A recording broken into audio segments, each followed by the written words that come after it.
Monde numérique. Dans tous les cas, les élèves, ils utilisent l'IA, autant qu'ils aient une interface contrôlée, une interface, structurée, faite pour l'apprentissage. Donc on est venu combler ce besoin-là. Donc voilà comment est venue un peu l'idée.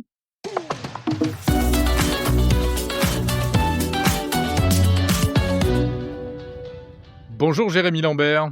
Bonjour Jérôme. Jérémy, tu es un jeune créateur de start-up et notamment créateur d'une application qui s'appelle le Coro AI. AI comme intelligence artificielle, destinée aux collégiens, aux lycéens, aux étudiants pour leur apprendre pour leur permettre de travailler grâce à l'intelligence artificielle. Tu peux nous présenter un peu cette appli? Exactement. Alors c'est un outil, une plateforme, d'aide à l'apprentissage et d'aide aux révisions, qui se destine comme tu l'as dit, des étudiants soit du collège-lycée, soit de l'enseignement supérieur. Mmh. Et le principe, c'est que les étudiants peuvent, mettre leurs cours sur la plateforme, dans n'importe quel format, photo, Word, PDF, et la plateforme va venir leur générer des fiches de révision pour leur permettre d'apprendre les notions clés, et d'intégrer leurs cours le plus efficacement possible. Mmh. Et ensuite, ils ont, de nombreux outils pour venir se tester, tester leurs connaissances, des quiz interactifs, type QCM qui vont être générés aussi uniquement sur leurs cours, ce qu'on appelle des flashcards, des cartes mémoire, qui vont aussi, être bénéfiques pour l'apprentissage, et un chat également avec lequel ils vont pouvoir échanger sur leurs cours. Chat qui est pareil, cantonné à leurs cours et qui va pas aller, dériver ailleurs. Mmh.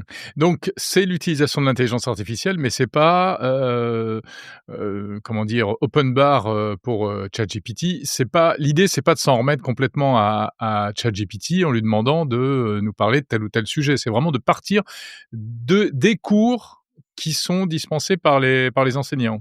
Exactement, exactement. En fait, on a tout un système, d'intelligence artificielle, qui se base sur ce qu'on appelle les LLM, les Large Language Model Mmh type mh. Mmh. ChatGPT.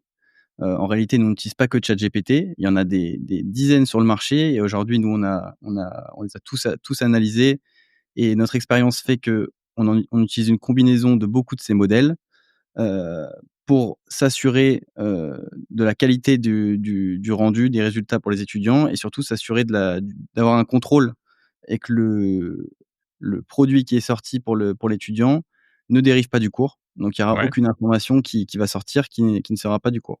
Mmh. Oui, pour éviter les hallucinations, et cetera. Exactement. Ouais. Mais alors qu'est-ce que ça apporte de plus? C'est-à-dire par rapport à puisqu'on a déjà les cours finalement, que les éléments qui vont être générés par cette application, sont censés permettre de mieux comprendre, de mieux assimiler et cetera? Exactement. On a notamment beaucoup de notre utilisation vient de filières où il y a des quantités de cours et des quantités de choses à apprendre qui sont assez gigantesques, type les études de droit, les études de médecine, les études de lettres, ce genre de choses. Et nous, ce qu'on va venir faire, c'est tout un travail de restructuration finalement du cours, pour permettre, d'avoir une structure d'apprentissage qui soit beaucoup plus, optimale, une identification des notions clés qui soit bien mieux Mmh. faite, et derrière tout un système de jeu, en fait, un système ludique, pour l'apprentissage via les Ouais. quiz, via les cartes mémoire. On peut prendre un exemple, Jérémy? Eh ben, un exemple, j'ai un cours de droit en droit en affaires. Je vais, mettre mon cours qui est en PDF, qui fait, 50 pages, heu en une 5-6 secondes, la plateforme va ressortir, des fiches de révision, avec les définitions principales, des notions secondaires qui vont être associées. Heu, Ensuite, donc je vais lire ces fiches, je vais pouvoir les éditer si je veux rajouter des choses, surligner des choses qui me paraissent très importantes. Une fois que j'ai bien travaillé, via ces fiches, pour m'assurer, de n'avoir manqué aucune notion, je vais aller faire un quiz. Pareil, je clique sur un bouton, mon cours est déjà enregistré, ça va me générer un quiz en quelques secondes, et j'aurai une dizaine ou une vingtaine de questions avec 4 choix à chaque fois. Je vais répondre à toutes ces questions. On va me signaler quand je vais me tromper, on va m'expliquer quelle était la bonne réponse et pourquoi, et à la fin, j'aurai une petite note, une petite moyenne si j'en ai fait plusieurs, et je vais pouvoir voir à peu près où je me situe, avant mon examen, heu et potentiellement continuer via des quiz, via des flashcards, à progresser. pour arriver prêt le jour de l'examen et arriver, sans stress. Et alors comment est-ce que vous avez eu l'idée de créer cette application? Et ben, alors, en fait, je suis accompagné de 2 autres, fondateurs, dans la création de cette application et on est tous les 3 issus d'une entreprise tech déjà dans l'intelligence artificielle avant. Donc Mmh. on a toute cette maîtrise de l'intelligence artificielle depuis de longues années et on a aussi dans notre entourage, l'entourage de mes cofondateurs, des enseignants et ces enseignants, bah, ils nous faisaient le retour qu'en fait, la majorité de leurs élèves, ils utilisent ChatGPT, que c'est un problème pour eux parce que, bah, ça part un peu dans tous les sens, et qu'il y avait vraiment un besoin ici de dans tous les cas, les élèves, ils utilisent l'IA, heu, autant qu'ils aient une interface, contrôlée, une interface, structurée, faite pour l'apprentissage. Donc on est venu combler ce besoin-là. Donc voilà comment est venue un peu l'idée. Et alors vous avez des retours? Vous savez un peu, comment c'est utilisé, comment c'est perçu, et cetera? Complètement, complètement, on a des retours. Alors on a plusieurs types de retours. Déjà, quand on a commencé à créer l'application, on s'est entouré de professeurs, d'enseignants, heu et c'est aussi eux qui nous ont guidés, dans les qu'est-ce qu'il fallait faire pour donner du contenu qui soit vraiment, efficace pour l'apprentissage pour les élèves et on est aussi, beaucoup, allés faire tester des élèves, aller chercher le besoin chez les élèves. Finalement, quelle est la problématique dans leurs études? Et bien souvent, ce qui revient, c'est, heu, grosse quantité de stress, avant les examens, Mmh. et un besoin de se rassurer, avec un accompagnement. Et ce qui est aussi beaucoup revenu, c'est souvent, un gros manque de temps des étudiants. Certains étudiants, ils cumulent un travail à côté. Certains ont des grosses charges de travail. Ils ont besoin de venir un petit peu, faciliter et dégraisser tout cet apprentissage qu'ils ont à faire avant leurs examens. Mmh. Voilà Donc ça veut et dire que ça permet de réviser plus vite, en fait? ça permet de réviser plus vite, ça permet d'être plus serein et ça permet aussi potentiellement, d'améliorer ses résultats. Et ça, vous l'avez, mesuré? On l'a mesuré sur les après c'est assez compliqué à mesurer. Ah oui, bien On l'a sûr. on l'a principalement mesuré par du feedback, de toute notre première salve de bêta-testeurs qu'on a eu. Donc elle est dispo, comment cette application? Comment est-ce qu'on peut l'utiliser? Elle est dispo, sur le web, donc soit sur téléphone, soit sur tablette, soit sur, ordinateur. C'est optimisé pour les 3, via un lien, donc Donc c'est coro-ai. du c'est du SaaS, qu'on appelle du SaaS, c'est du web, C'est quoi. du C'est SaaS, pas une complètement. appli à télécharger? C'est du SaaS et on va, sortir l'appli normalement dans les mois qui viennent. Et combien ça coûte? Là, pour l'offre de rentrée, ça coûte 5 € par mois, 4,99 par mois et on a une offre, annuelle à 30 €. Donc c'est, bien moins cher qu'un ChatGPT premium. Ça n'existait pas une application comme ça? Et ben, de ce que nous on est allé sourcer, pas tellement, ou en tout cas, heu, pas de cette façon-là. C'est-à-dire qu'il y a des applis qui existaient, qui essayaient vraisemblablement de répondre aux mêmes besoins, mais avec, des techs ultra datés, avec une interface pas du tout intuitive, pas du tout adaptée finalement, à l'étudiant, heu et un système d'interaction pas du tout gamifié, et donc Mmh. c'est là qu'on est venu s'imposer. Alors ça c'est compatible, on va dire, enfin je peux l'utiliser avec, n'importe quelle discipline? On parlait du droit tout à l'heure, ça peut être autre chose? Ouais, ça marche sur toutes les disciplines, voilà, ça se débrouille, heu, globalement extrêmement bien, sur tout ce tout ce qui contient énormément de texte. Là où, on a des perspectives d'amélioration, Mmh. c'est sur les disciplines, mathématiques très avancées, Ouais. avec des longues formules, ce genre de choses, heu, où là, pour l'instant, on le recommande un peu moins. Oui, parce que c'est un peu plus difficile à décrypter, même si les dernières Exactement, versions de ChatGPT, a priori, c'est savent ça. lire les formules de maths, On et est encore en cetera, train de faire mais des tests, mais on préfère ne rien sortir qui soit pas pleinement abouti, donc voilà. alors il faut des cours écrits, on est d'accord, donc il faut, des PDF, qui proviennent d'où? Des professeurs, ou bien ça peut être aussi sur des cours manuscrits ou autres? Ça marche très bien sur les cours manuscrits, qui peuvent être pris en photo ou scannés Mmh. ou n'importe. Voilà, ça marche sur n'importe quel support de cours, en réalité. Et vous prévoyez des évolutions, des qu'est-ce qui est perfectible? Dans quelle direction vous voulez aller?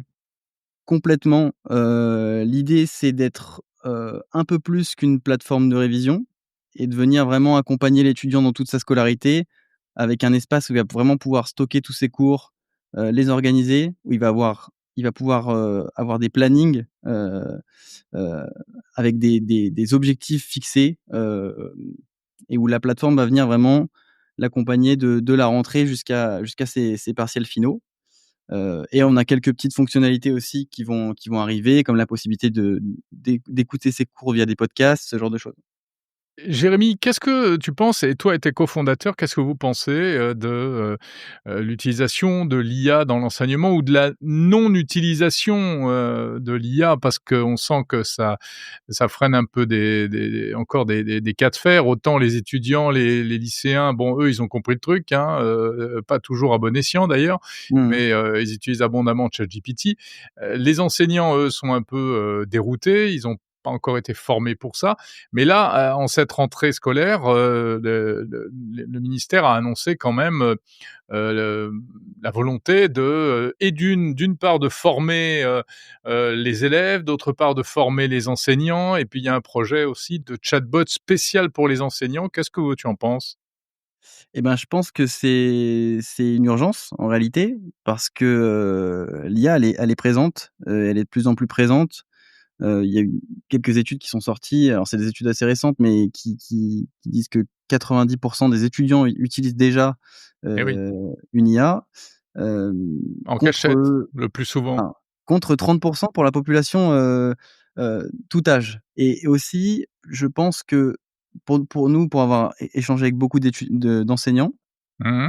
Ouais, c'est ça qui heu, est intéressant, c'est ce retour-là aussi. la plupart ne sont pas réfractaires. La plupart sont plutôt, déjà, ils voient la réalité en face. Ils voient que leurs élèves, en fait, ils sont déjà dessus, donc ils ont pas le choix. Et je pense qu'effectivement, ils gagneraient à être un peu plus formés et aussi un peu plus équipés. Je sais qu'il y a quelques belles boîtes déjà aujourd'hui qui font des projets sympathiques. Par exemple, Aide.ai, qui est, une IA qui aide à la correction pour les professeurs. Mmh mh. Mmh. Heu et je pense qu'effectivement, c'est le moment de s'atteler à ce sujet, assez rapidement. Ouais, et qu'est-ce que tu penses du projet de mettre au point un chatbot spécial pour les enseignants? Je pense que c'est complètement faisable. Je vois pas de grosses barrières techniques. Je pense qu'on a largement les compétences, en France, pour le faire. Alors je sais pas qui sera chargé du projet, Mmh. mais, je moi Avec des j'y vois modèles pas. open source et cetera? Voilà, ça sera fait avec des modèles open source ou alors heu, via des modèles de Mistral peut-être, où ça restera, dans l'environnement, RGPD, donc on n'aura pas trop de soucis, de confidentialité. Mmh. Hem, je pense pas aujourd'hui qu'il y ait tellement de peur à avoir à ce niveau-là. Mais est-ce que ce sera vraiment utile? Est-ce que ça apportera quelque chose de plus que les outils qui existent déjà et dont les profs se servent, en fait? Moi, ChatGPT, Claude, Gemini ou autre, ou Mistral? je pense que c'est plus dans une stratégie pour l'état de contrôle, Mmh. que vraiment dans la volonté d'apporter quelque chose supplémentaire aux professeurs, pour Bien être sûr. honnête.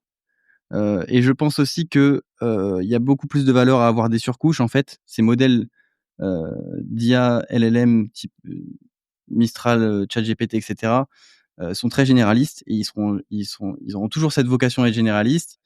Et la valeur vient dans les surcouches après qui vont être appliquées. C'est pour ça que je citais Dai. En fait, c'est plutôt des surcouches, qui font des tâches spécifiques qui pour moi ont plus de valeur pour les enseignants. Et ça change fondamentalement, et la manière de faire des études et la manière de faire cours pour les enseignants? Ah bah, complètement.